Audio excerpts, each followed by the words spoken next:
കണ്ണട വെച്ചിട്ട് സെൽഫി എടുക്കാന്ന് ഞാൻ എന്റെ കെട്ടിയോനോട് പറഞ്ഞപ്പോ അങ്ങേര് പറയാ എന്നെ കാണാൻ തവള കണ്ണട വെച്ച പോലെ ഉണ്ടെന്ന്.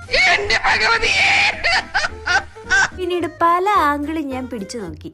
വഴിയരികിൽ നിന്ന് കോപ്രായം കാണിക്കുന്ന എന്നെ കണ്ട ഏതോ ഒരു സായിപ്പ് കോഴി കൊക്കട വോയിസ് എഫക്റ്റ് ഇട്ട് ചിരിച്ചിട്ട് പോണുണ്ട്. പിന്നെ രണ്ടാമത്തെ സായിപ്പായി, പിന്നെ ഒരു മദാമ്മയായി, അങ്ങനെ എല്ലാരും തുടങ്ങിയപ്പോ എനിക്ക് തന്നെ മനസ്സിലായി ഇതെനിക്ക് ഒട്ടും മാച്ചാവണില്ലെന്ന്. ലഡി കണ്ണട, അല്ലെങ്കിൽ നീയൊന്നും എന്നെ അർഹിക്കുന്നില്ലടാ. അതൊക്കെ പോട്ടെ, കാര്യത്തിലേക്ക് തിരിച്ചു വരാം. നമ്മുടെ ഈ യാത്ര എങ്ങോട്ടാന്ന് ചോദിച്ചു കഴിഞ്ഞാൽ നമ്മൾ ചെറുതായിട്ടൊന്ന് വീട് മാറിയേക്കാന്ന് വിചാരിച്ചു. അങ്ങനെ തപ്പി നടന്ന അവസാനം നമുക്കൊരു വീട് എത്തു വന്നിട്ടുണ്ട്. വീട്ടിലേക്ക് ആവശ്യമുള്ള ഫർണിച്ചേഴ്സും ഹോം ഡെക്കോഴ്സും ഒക്കെ തപ്പി ഇറങ്ങിയതാണ് ഇന്ന്. ഈ പോക്കിൽ ആദ്യം തന്നെ പോയത് പ്രൈമാർക്കിലേക്ക്. നല്ല ക്യൂട്ടായിട്ടുള്ള ഹോം ഡെക്കോഴ്സ് ഏറ്റവും കൂടുതൽ കിട്ടുന്ന സ്ഥലം ഇതാ. ഓഫർ പ്രൈസ് ഉണ്ടായിരുന്നതുകൊണ്ട് പ്രൈമാർക്ക് തൂത്ത് വാരിയിട്ടാണ് ഞാൻ ഇറങ്ങിയത്. ഇതിനിടയ്ക്ക് മറ്റു പല സാധനങ്ങളും കണ്ണിപ്പെട്ടപ്പം അതും തൂത്തുകൂട്ടി വാരിയിട്ടുണ്ട്.